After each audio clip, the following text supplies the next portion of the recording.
ইরানের আকাশে ঢুকেই যেন শুরু হয়েছিল মৃত্যুর খেলা। একজন পাইলটের জীবনের দাম নির্ধারণ করা হয়েছিল প্রায় কোটি টাকা। ইরানের ত্রিসীমানায় প্রবেশের পরই পরিস্থিতি মুহূর্তেই রূপ নেয় ভয়াবহ। শুধু যুদ্ধবিমান ধ্বংসেই থেমে থাকেনি ঘটনা, নিখোঁজ মার্কিন পাইলটকে জীবিত ধরে ইরানি সেনাবাহিনীর হাতে তুলে দিতে ঘোষণা করা হয় 10 বিলিয়ন ইরানিয়ান তোমান। এই ঘোষণা ছড়িয়ে পড়তেই পুরো অঞ্চলে দ্রুত বাড়তে থাকে উত্তেজনা। কিন্তু সময় নষ্ট করেনি যুক্তরাষ্ট্র।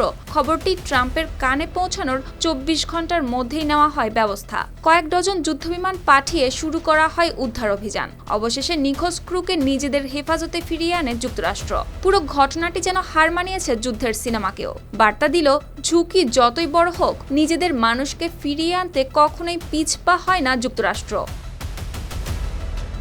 সেই উদ্ধার হওয়া ক্রুকে একজন কর্নেল হিসেবে উল্লেখ করে ডোনাল্ড ট্রাম্প ট্রুথ সোশ্যালে জানান, টানা 24 ঘন্টা নজর রাখা হচ্ছিল তার অবস্থানের ওপর। এরপর পরিকল্পিত অভিযানে কয়েক ডজন বিমান পাঠিয়ে ফিরিয়ে আনা হয় তাকে। ট্রাম্পের দাবি, এটি ছিল যুক্তরাষ্ট্রের ইতিহাসে অন্যতম সাহসী উদ্ধার অভিযান। আর পুরো অভিযানে প্রাণহানি হয়নি কোনো মার্কিন সেনার।